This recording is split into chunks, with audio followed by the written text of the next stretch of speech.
This is CGTN, China Global Television Network.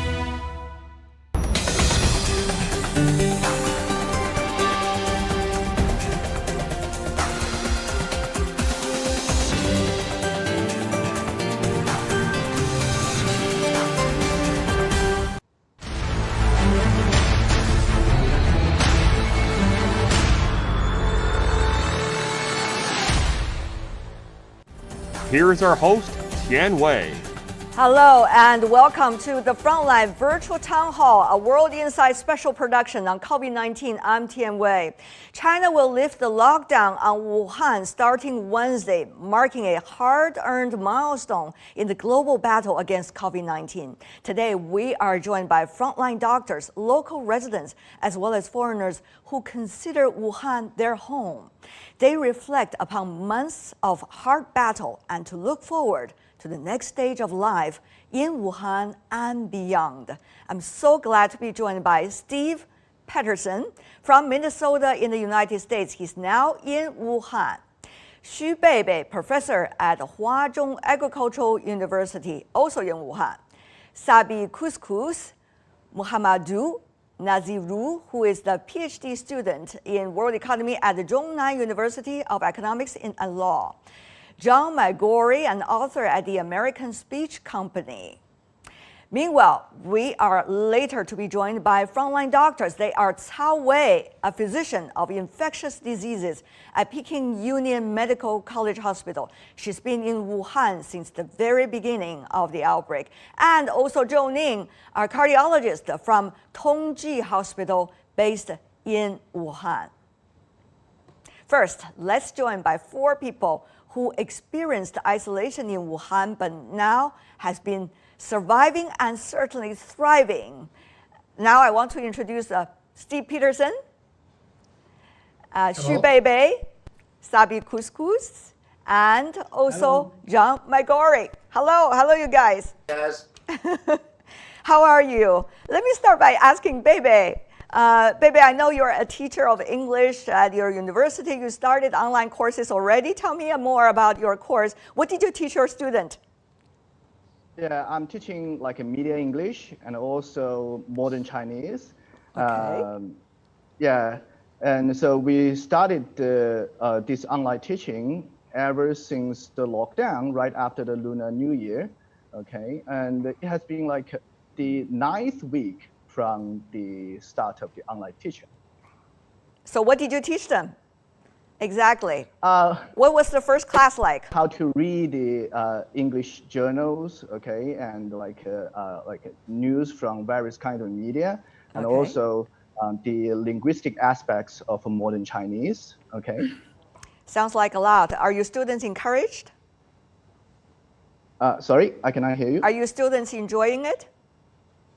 I hope so. I guess they would say so, at least in front of your face, right? During the online course. And let me also move on to Sabi Couscous, coming from Benin. Couscous, how are you? I'm doing great. Good to see you. And I heard a lot about you because you were trying to help the local community at the most difficult times. You're also trying to help many of the students, bringing them the face mask when the school were having plenty of them and try to distribute. Tell me more about your experience in Wuhan during the lockdown days. At the beginning, I was thinking that maybe it was a joke. Like the first day I saw in the morning, I woke up and they sent a message like, oh, the city is going to be locked down by 10 a.m. I was like, what? No, that cannot be happening. Mm-hmm. But it became so true when our university, the Vice Dean of International Education School came to our dormitories and he came to pick me up. He said, Couscous, okay, this is the situation. And now I need to ensure that everyone is doing fine, and I need to make sure that you have the necessities. Like first of all, you need the hand sanitizers and the mask. Those are the first things that I received from the university.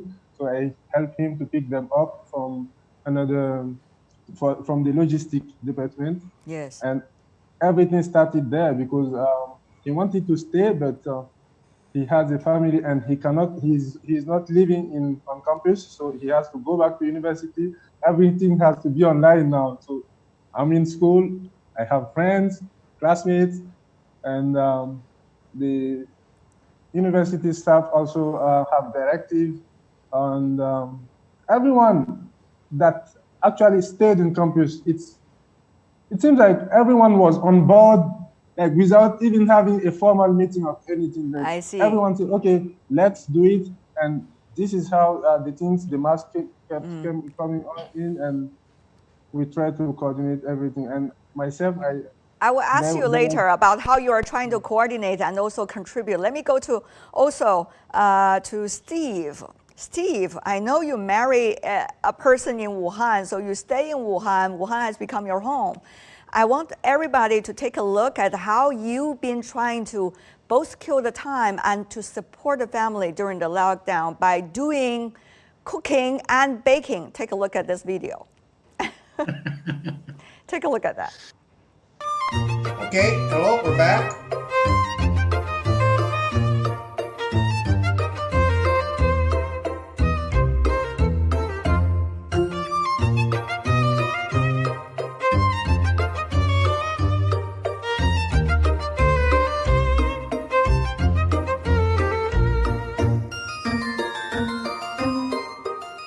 Wow, very skillful, I have to say, Steve. You are a great apple pie. You're bringing American flavor to your local Wuhan table. Yeah, I was here, and many of my friends, of course, were here, and they were locked down. And some of my friends were maybe not such good chefs with Western foods. So I would, like many people, we were posting pictures of our dinners and our lunches and our breakfasts because we were in lockdowns. And finally, I said, well, maybe you guys want to try some cooking of the foods that I cook. So we started making videos and putting them, sharing them with friends, and it was something interesting to do. Yeah, it was very fun. It looks like a great American apple pie. I'm sure you're going to share your stories a bit later. And also we have with us John. John has a different experience. He stayed in Wuhan for a long time. Later, he decided to go back to America. John, I know you're joining us from Columbus, Ohio, in the Rust Belt in the U.S. So how are you doing, John? Oh, I'm doing fine. It's been a struggle. It seems like I can't get away from the coronavirus. Wherever I go, it follows me around. So it's been a difficult challenge, to say the least. Now, what was it like, John, when you hear now that the lockdown in Wuhan will come to an end, the city that you've been working and also having many friends, and certainly I know you're concerned about them over the past few weeks, but what about that news to you? Oh, that's great news. I'm really happy I know the people of Wuhan have worked really hard and have done everything they possibly could to end the virus as quickly as possible. And, I've heard many of their stories, and so I'm just nothing but happy. And it gives hope for the rest of the world that, we can get past this. Well, people are watching our live broadcast, and actually they already try to post their questions and interactions online with all of you guys. So I want to read some of theirs right now. Someone who's writing to me on a Sina Weibo account, Nick, who is wondering how you guys managed to get through these hard times, especially both foreigners, when the situation was seemingly uncontrollable at the first stage of the epidemic, how they assure their parents and relatives after making up their mind to stay in Wuhan. Maybe on that question, I would ask you, Couscous, coming from Benin, what was it like for you at the very beginning to decide to stay? Well, first, before the outbreak, I was the representative of our international student in our university. So when this happened, there was no way I was going to leave everyone. I felt like, okay, in hard time, if I can leave them, so I don't deserve to be representing them. So there was no choice for me. I didn't even think about it. So it was clear for me that I was going to stay till the end of the battle. And you did, and you see the victory now. I mean, at least the lift of the lockdown. Congratulations. Yeah. What about for you, John? You know, you stayed a long time, but then eventually you decided to leave. But, you know, what was it like during at least the first stage of the epidemic when you do not know much as to what to happen next? Oh, obviously it was very frightening. You know, not to know, you know, how pervasive the disease was, how much it was going to spread. I felt fairly safe at John Hopkins University, where I was working for 6 years, because we were pretty isolated. So, you know, but you know, Wuhan being a city of 40-story condo buildings, you know, I was concerned that it could, you know, that something like that could spread rather quickly. So, you know, obviously we just had to ride it out and. You know, hope for the best. Hope for the best and work for the best. That's exactly, best, yeah. Yes, exactly. That's exactly what Beibei has been doing. I know from my producers that Beibei, you've been living with your grandparents. And, you know, over the past few months, you've been taking care of them because, you know, the elder generation are easily to be infected. So you don't want them to get into any medical trouble. So you try to take care of everything at home. What was it like just over the past 2 months for you every day? Okay, yeah, to be exactly, it's my girlfriend's grandma. Okay. So, yeah. Well, that makes a difference. You probably need to work even harder. Yeah, exactly. You got it. Yeah. So, you know, like, first of all, we got quite worried when everything started locked down, and then we worry about the food supplies. So we worry about this kind of infection. But I try to keep my grandma calm, okay, by not telling a lot of bad news to her, okay. She watched TV news every day, but you know, the situation is getting better and better. So we have confidence in spending our lives at home and get isolated. So the you know, we stay at home watching TV and talking about life of grandma and grandpa, and we also did some housework together, and the ultimate goal is to keep isolated, to not go outside. Yeah. But it's tough, isn't it, to remain at home for 2 months? It's tough. Yeah, it was quite tough, but you know, the community helps a lot, you know. So we have community officials and also volunteers who help us, you know, build these group purchase WeChat groups, so that we don't have to worry about the food supplies and also those kind of daily necessities. So we have so they will bring them to your door. How does that work? Maybe for people from outside China, they don't know how the system works. How does that work, Beibei? Yeah, so we order things online via kind of a WeChat group, and then they bought it in bulk, and then producers will you know, deliver them to the community. Okay, and they ask us to go downstairs to pick up our order, but one by one, not in a kind of mass. So in order not to get infected, okay. So and those kind of food are quite cheap. Some of them are free, okay, and some of them just for 10 RMB, 10 yuan, quite cheap. We have you know, carrots, we have cabbages, and we have a lot of things, and we are, you know, I think we can live with them. Yeah. I think that probably answered the question coming from Sandra WH, who has been asking what kind of support that the residents in Wuhan and also the communities in Wuhan would get. I think, Beibei, you answered part of the questions. And let me go to you also, Couscous. How did you manage to survive those months? I mean, stay at home, and now for you, stay in the dorm. Not an easy thing at all. I mean, for the young people, it's so tough. And you see the lockdowns in other countries, people are having a hard time trying to obey the strict rules. What was it like for you? Any advice for you from them, for them? Well, I would suggest, I would suggest them to start thinking about what they want to do after the epidemic. because that's the only thing that can keep you going. For example, I'm a PhD student, I'm a researcher. So obviously after the outbreak, I will have to write papers, publish articles. So, okay, that's not a good thing, but because of the outbreak, maybe now I have more choice, more topic to write as a researcher. So it's a good thing for me, and I can focus on that. I cannot only focus on the negative side of being locked down. And also, we have many things to do. Stay in the room is not easy, but when you try to focus on what matters, how are you going to live after the outbreak, and what are your plans for the future? Because definitely these past 2-3 months has changed a lot from my perspective. Yeah. So you need to make new plans and see what's going to happen next. for you. Yes.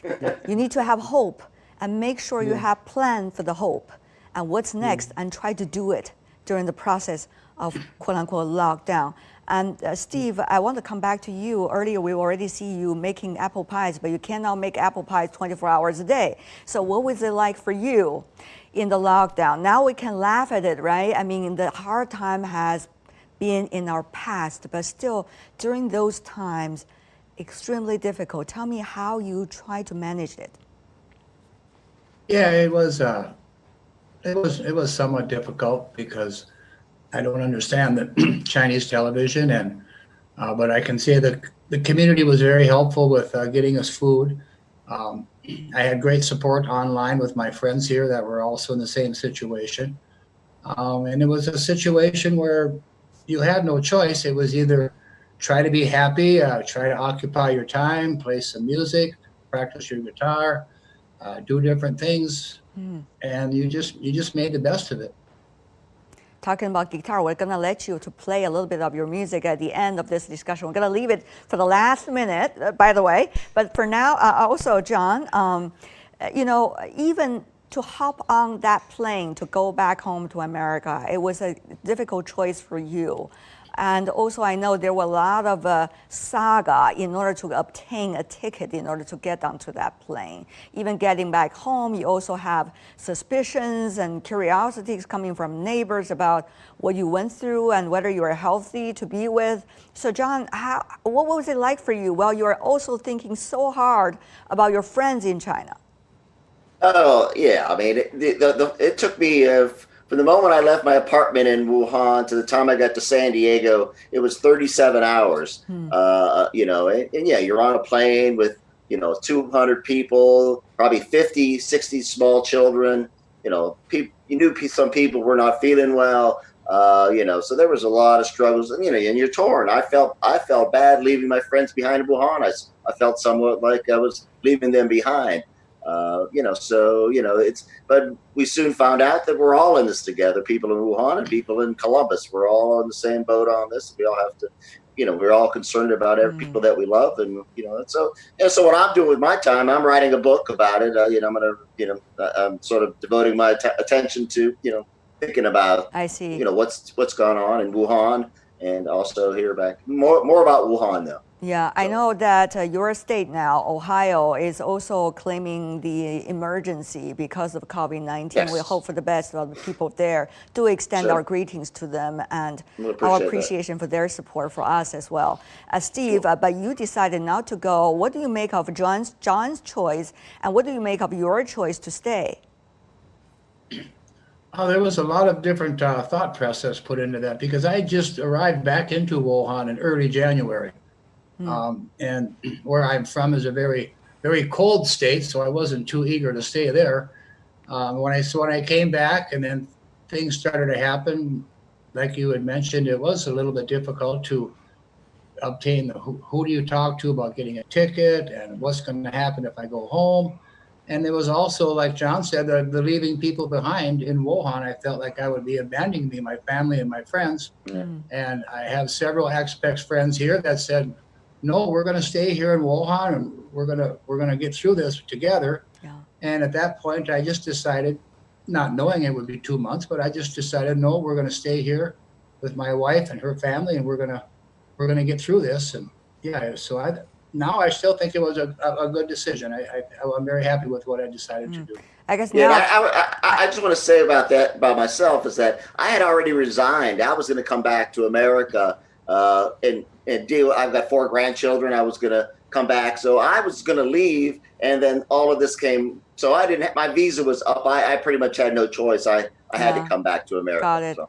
I still want to follow up a little bit, Steve. So as a result of staying with the Chinese family for 2 months or more than 2 months, now you know how the Chinese family works, right? I've been married for several years with my wife, who is Chinese. Yeah, but now with the intensity, like everybody stay at home 24 hours a day. So I know I'm getting to know Chinese culture better and better all the time. Good to know. You are. Yeah. Yeah, good to know. I'm going to come back to you, baby. You were talking earlier about the early stage. There were a lot of rumors, there were a lot of fake news, and you're trying to get the facts. Now, that is very crucial, particularly at the beginning of an epidemic. People are confused. But to know the unknown is important because that will get away people's fear. So tell me more about how did you manage to do that? Maybe I also get Couscous also thoughts about that too. Bebe. Yeah, so there are kind of like rumors around the web, and then I think the most important thing is to listen to the authorities, and we got news. The reliable source is the TV news. Okay, so just believing those kind of statistics, and there's kind of like various kinds of rumors, very silly ones even, but some people believe them. But I think you need to be sensible before making a judgment, right? Okay, so some of them are really ridiculous. For example, like toilet paper can be used as a mask to prevent, the spread of the virus. That's ridiculous. Okay, so think more about it, and then you'll find them. Okay, both of them are not really trustworthy. Okay, so and also we talk a lot online in some university alumni network. Okay, we have also WeChat groups. We discuss about these rumors, and some of the alumni are professional guys, and they help us understand that these were rumors, not truth. Okay? They have like a better professional judgments on it, so we get better news from them. Okay. So trust the professionals. Use your common sense. That's the way to go. Is it, Couscous? Well, when it all started, there were a lot of fake news, rumors, but the most important thing was to keep your head cool. We, like Bebe said, in China, WeChat is very important. So in our university, to organize the prevention, we had to create several WeChat groups for students. For the one that are traveling out of Wuhan, the one that are staying in campus, and the one that left China already, because the school has to manage all of them at the same time. So there were rules in the group.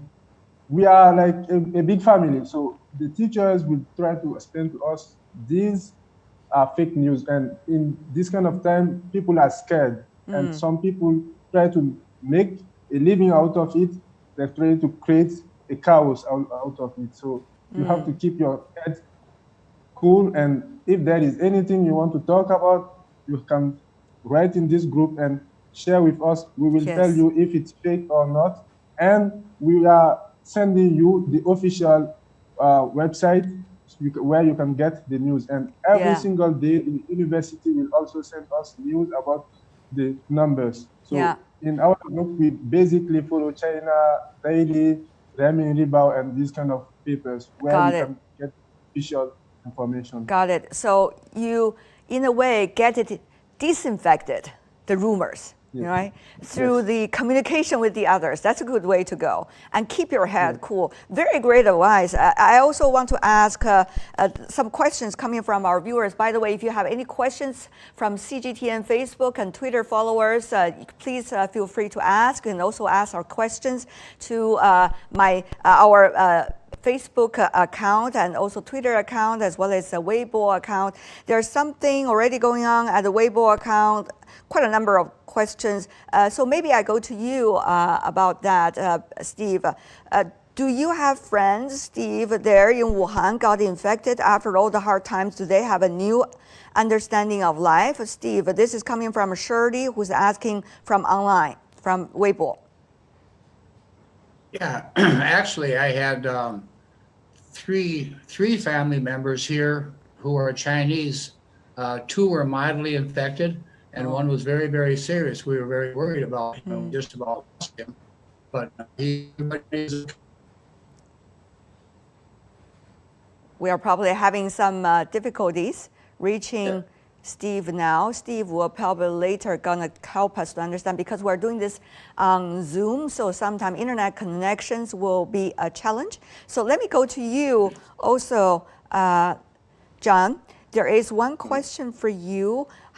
It's from Weibo once again, from Shang Liulian. It says, how does John in America feel? Does he have enough protective gears? We are worried about you, John. John, your response? I don't know whether you know this person, but anyway, that's the question.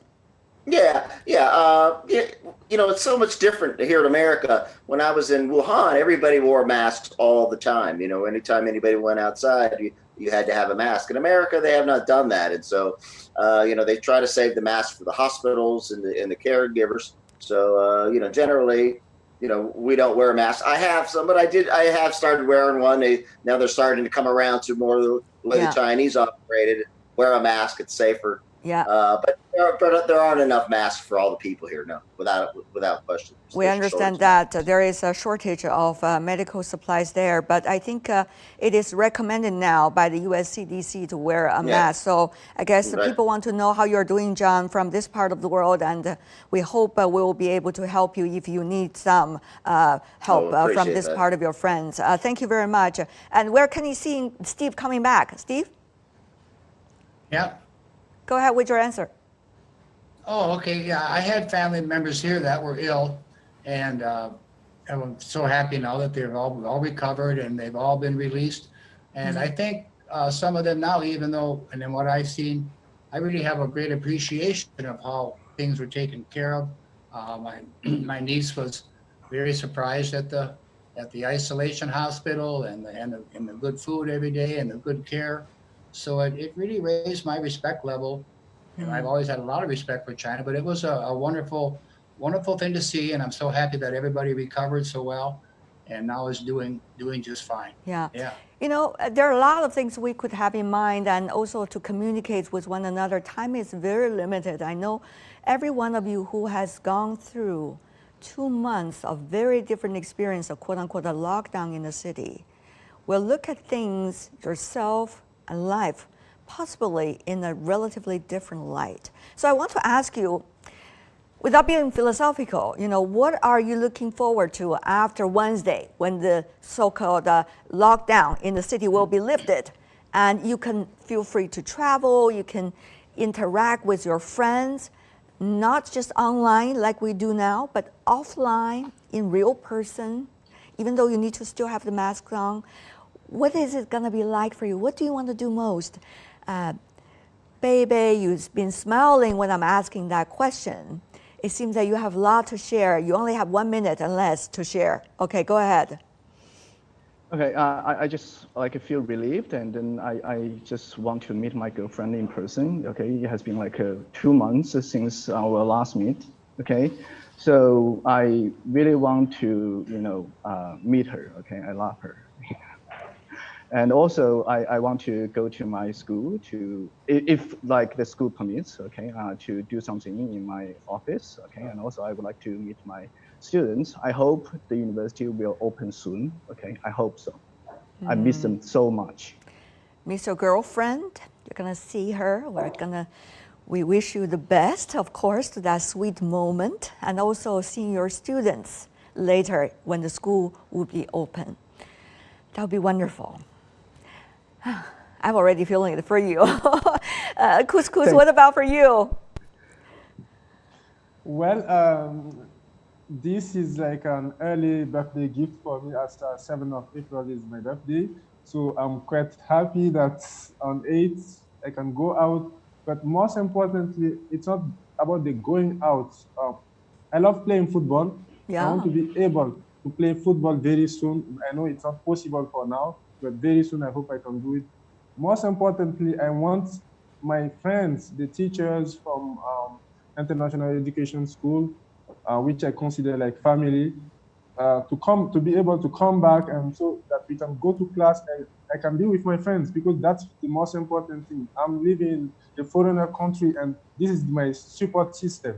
And that's all I need, really. This is the most important. Even if they open the city, honestly, I'm not going out for now because there is not much for me to do. Later on, I would like to travel, visit China. I thought I knew many places, but after 2 months staying in the room, I know that I want to visit more places. But for now, I know you just can't stop from expressing your hope for the next stage of life. But may I ask you very quickly, just one short question: which position do you play when doing soccer? I'm a central midfielder. Oh, central, very important. Yeah, exactly, very important there. John, what about for you? What was that again? What is going to be your plan after the lockdown lifted in Wuhan? What's like for you personally? Well, now that I'm not in Wuhan, I'm going to be in lockdown probably for another at least 1 month, if not 2 months. So, lockdowns just won't end for me fast enough because it could very easily be summer before, this really, goes away here in the United States. So I got a much tougher road ahead of me. And I wish, I feel happy though for, all the other people here today. And, I'm happy for my friends from Wuhan. I know they've been through a lot. So we will cheer for you when you stay put in Ohio, because after the hard time, there will be safety, okay? There will be safety and health. So you have to stay put for the hard time. After that, think about the beautiful things after that, okay? Oh, I will. I'm an optimistic person, so I think we'll all come out of this a lot stronger as a human race. As long as we're united, we will be there. Yes, exactly. Last, Steve, you better share something with us. What's your plan, after Wednesday? Mostly I will just be just going outside, taking long walks, exercising, walking along the river, getting together with friends right away. To be honest, I'll be a little skeptical about that. Maybe distance myself, even though we're free again. But it's going to be nice to see the optimism in Wuhan and the happiness of other people to be getting out. And I'm probably just going to go for nice long walks. Let's go sit down in the park and just enjoy the outdoors and the sunshine and the idea that have freedom again. Anyone who had the experience of living indoor because of COVID-19 knows exactly, Steve, what you're talking about. The air to breathe, the sunshine, and the little wind going through the breeze of the willow tree, by the river, the glimmering river and the water. That is just something very touching. We want to thank you for that. I think I'm really going to enjoy that. I'm becoming very emotional. I shouldn't be that because I'm a host. I need to be calm and neutral. So you're watching The Frontline, a virtual town hall on lifting Wuhan's lockdown. Stay with us because we're going to be back after this. We're going to leave you with the beautiful music coming from Steve. He promised us earlier he's going to play some music. Want to thank Steve, Bebe, Couscous, John. Stay healthy. All the best to you and your beloved ones. Thank you. Thank you. Thank you very much. Let's play that music. I've been throwing horseshoes over my left shoulder.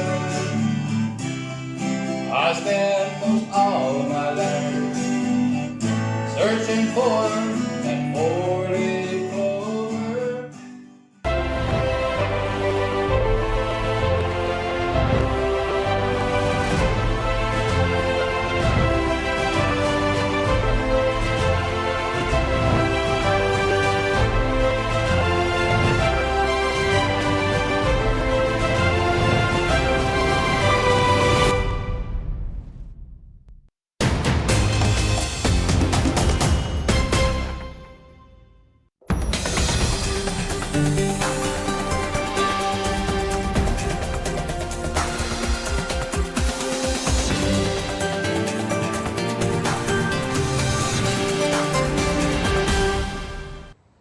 Welcome back. Now you are joined by two doctors fighting COVID-19 on the very front line in Wuhan. And this is our special program, a virtual town hall celebrating the lifting of lockdown of the city of Wuhan. We have Tian Wei, a physician of infectious diseases at Peking Union Medical College Hospital, and also Zhou Ning, a cardiologist from Tongji Hospital based in Wuhan. I want to welcome the two of you. Tian Wei, I love the long hair. You finally have your hair down like this. Because earlier when I talked to you, you were tying your hair because you were in the ICU and the ER room. Now it's beautiful hair you have shown. Tian Wei, tell me more about how you are looking at the moment when on Wednesday the lockdown will come to an end to you as a doctor. I can't hear you. Tian Wei? Okay, what's the question? I didn't catch the first part. Well, let me repeat it again. It's great to see you, Okay. Tian Wei, by the way. And I love the hair when you have it down like this, because earlier when I met you, when I talked to you, you were busy at the hospital and you were tying your hair up. So now, tell me, what is it like for you to see Wednesday coming, the end of a lockdown? I felt very pleased and happy. And after so many days of fight, we finally wait for the day.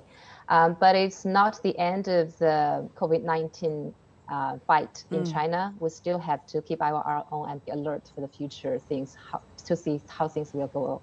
Yeah, let me just mention to our audience who are watching this live right now, Tian Wei has been sent from Beijing to Wuhan. Actually, she volunteered to go there. And she has been busy from February, if I remember right, in the city of Wuhan and still stayed there until today, even after most of those doctors and nurses coming from other cities have left Wuhan for home. So my salute to you, Dr. Cao, for that. And also, let me go to Dr. Zhou. Dr. Zhou Ning, good to see you again.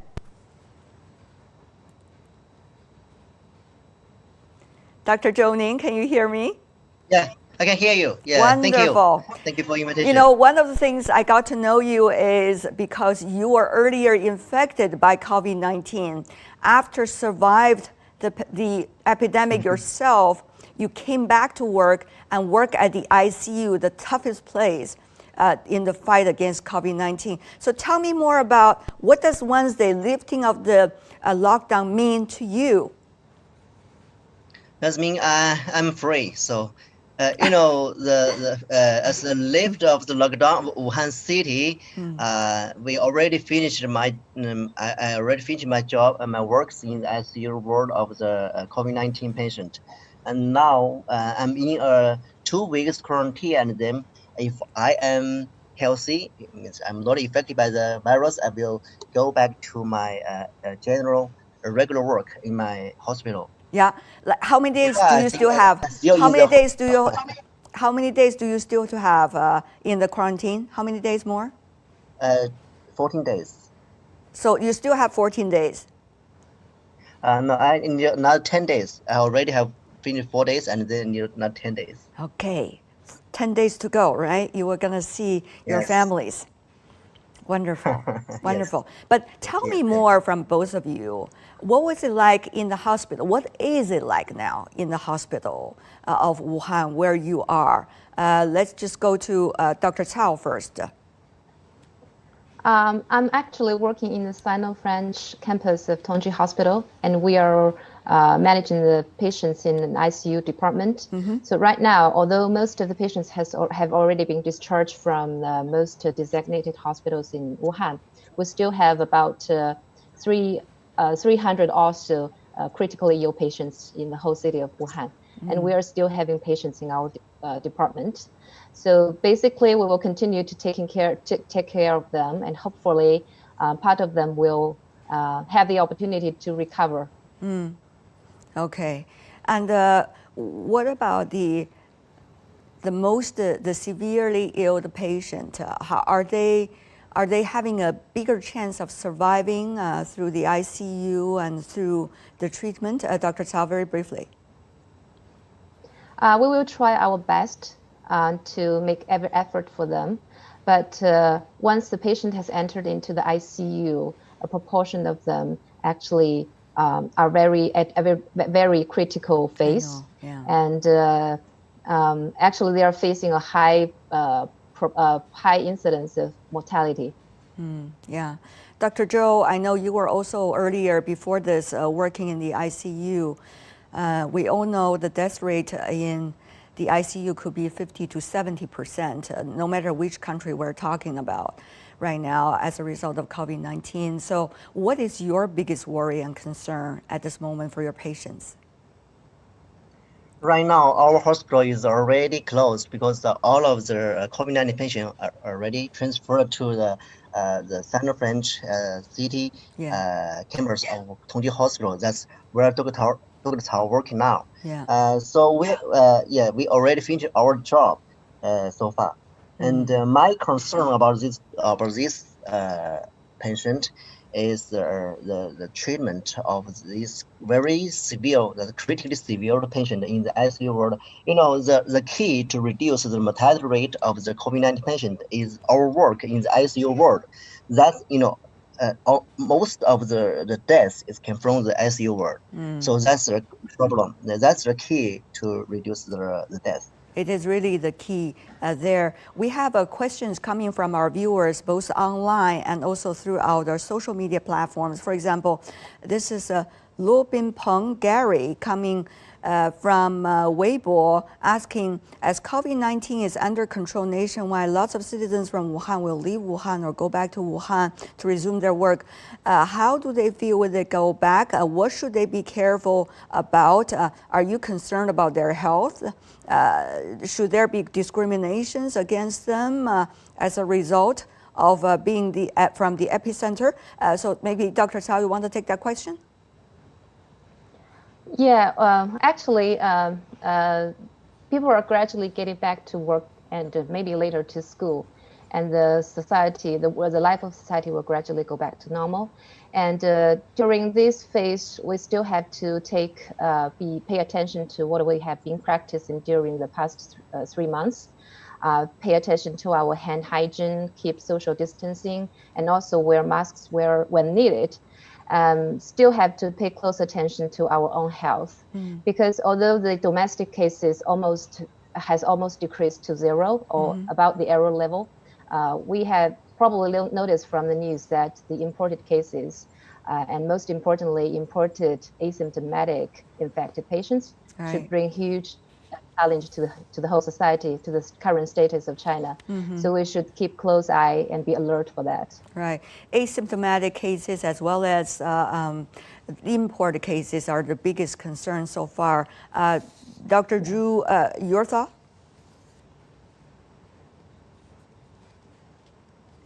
It's not very clear because of the internet. My hotel is not good. Okay. So can you repeat that? Well, I'm sorry. Both asymptomatic cases and imported cases seem to be the biggest concern so far. For people in Wuhan, what is the best way for them to avoid the danger coming from these two possible sources? Yeah. As you know, that the local cases in the community is less and less. So the most concern is from the cases from abroad. So my suggestion for the Wuhan the residents is to protect them and their family well. And so far, the isolation is also a very good method to protect them. And secondly, our hospital and our government should strengthen the screening of the people who came back from the other epidemic area, like New York, like the Italian, like this place. And also, we should keep a very, very close eyes. To have a very broad detection about the people who have a very close contact with confirmed cases, like our medical staffs. We are in a very high risk to be exposed to that cases. Right. So we need to get a repeated virus tests before we go back to our community, go back to our house, go back to our working place. So see. I think that's a very important. Very important, exactly. Another question coming from Facebook account of CGTN, Collins Odinaka, who asked Dr. Cao, is Wuhan safe now? Briefly. Yeah, I think so. As simple as that. Yes, I think so. Very confident. Okay, there we go. You know, guys, one serious question from me for both of you is, professionally speaking, what does that mean for you the past 2 to 3 months when you were dealing tirelessly every day with the COVID-19, dealing with people who are on the verge between life and death in the ICU, looking at the paramount number of confirmed cases, I mean, at least compared to the other diseases that you experienced before in such a period of time. What was it like for you professionally, Dr. Cao? For me, actually, I'm a physician of infectious diseases, and this is just what I do. Maybe slight different from Dr. Zhou. This is a brand new disease and a brand new virus. So during the process of the past 2 or 3 years, it is also a process that we get to know the virus. And it is kind of desolating at first, because patients are dying in front of you, and when we don't have enough experience for that. But with time going, you get to know more and more, and you observe the patients at the bedside, and you see different patients. You gradually get to know how the disease is progressing in different populations. And then finally, you may find some 1 or 2 key points of the disease. And at that time, you may find some ways to manage it. And seeing people are improving from what you have done, it is a great sense of success. Yeah. And I think that's most of, Yeah, what were the 2 things that you said, that you just mentioned? You would notice certain things about the disease and you'll try to tackle it with your own plan. What were some of the things you noticed over that period of time? And what solution did you provide? For example, from most of the patients, you will observe that they have a certain pattern of disease progression. Like in the first 1 or at 1 week or 10 days, the patient being mildly fever or mild course of upper respiratory syndromes. But then in the second week, if the patient's going to deteriorate, it will start from the second week. So this time period should be the most important opportunity window that you can do something to stop the progression of the disease. That's just one example of how we find. Yeah. What about for you, Dr. Zhu? You are a cardiologist, but you eventually worked in the ICU because I think you probably have developed some kind of antibody because you had it already, right? So what was it like to have this professional change? And what does that mean for you also as a doctor, this very different and difficult time of experience? Yeah, it's very, very difficult for me because I'm a cardiologist. It's not my professional area. So thanks to Dr. Cao, this is her domain, it's not my domain. So I learned a lot in the past 2 and 3 months because this is a brand new virus, is brand new pneumonia and a kind of infectious disease for all of our medical doctors. So actually, I learned a lot. Also, I suffered a lot. You know, I was highly suspected to be infected in January, and fortunately, I survived. So, and after 2 weeks quarantine, I went back to the hospital to take care of my patient. You know, in the very early stage, when I was working in the ICU, that's very, very tough. It's a desperate time for me because people dying 1 by 1 just in front of me. So I feel helpless because we cannot do something for them. So just to watch that they die 1 by 1. So that's terrible for me. It's a very terrible experience for me.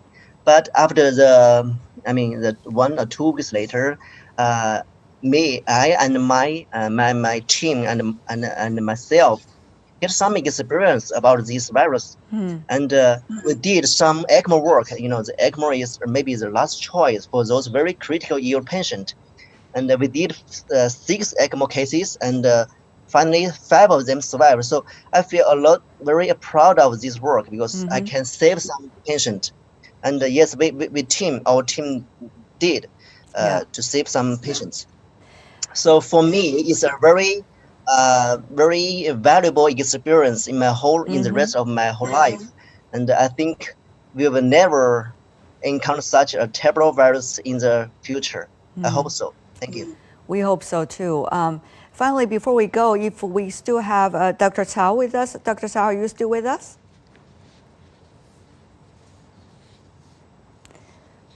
Probably we're having some difficulties now reaching to Dr. Cao. I want to wrap up today's program by thanking the two of you, Dr. Tian Wei and Dr. Zhu Ning. Dr. Zhou Ning, you and your colleagues, Dr. Cao, you and your colleagues have been working around the clock to save lives. I think the city of Wuhan, thank you, and the country of China and the world, thank you for your tireless work. We see now medical workers on the front line in different countries around the world are working as hard as you are. We want to salute also to them as well. Thank you very much, Dr. Tian Wei and Dr. Zhou Ning. You're welcome. Thank you. Well, can I say something? Yeah, sure. Last minute. Yeah. Before I finish my my words here, I would like to say many thanks to Dr. Cao and her colleagues from all of the country, apart from the Wuhan and the Hubei province, because they before they came to Wuhan, we are so helpless. You know, so many patients, and we work day and night to save them, but we cannot save them because we don't have enough medical doctors and nurses before they came to Wuhan. So I sincerely I would say thank you to all of you, including Dr. Cao and her colleagues from Beijing, Shanghai, and other cities. Right. Actually, we can say that they saved Wuhan. They saved China. 40,000 doctors, nurses coming from all over China went to Wuhan and tried to help. And of course, the people inside Wuhan are also showing their solidarity and strong spirit. And that is why we're celebrating the city of Wuhan and the spirit of those people in Wuhan, the strength of them. Thank you so much. And that is all we have for this special production, the Frontline virtual town hall on the lifting of Wuhan's lockdown. Thanks for watching, and do tune in tomorrow, 12:15 Beijing time, 22:15 Beijing time, in fact, on CGTN World Insight. We will air an edited version of this program. And that's all we have for today. To find out more, you can always try to find us World Insight CGTN into your search engine. Check out our YouTube and Twitter accounts, as well as our Facebook account. From me, Tian Wei, and everyone on the team, thanks for watching. And thank you for your solidarity and support throughout the past few months in our fight against COVID-19. Bye for now.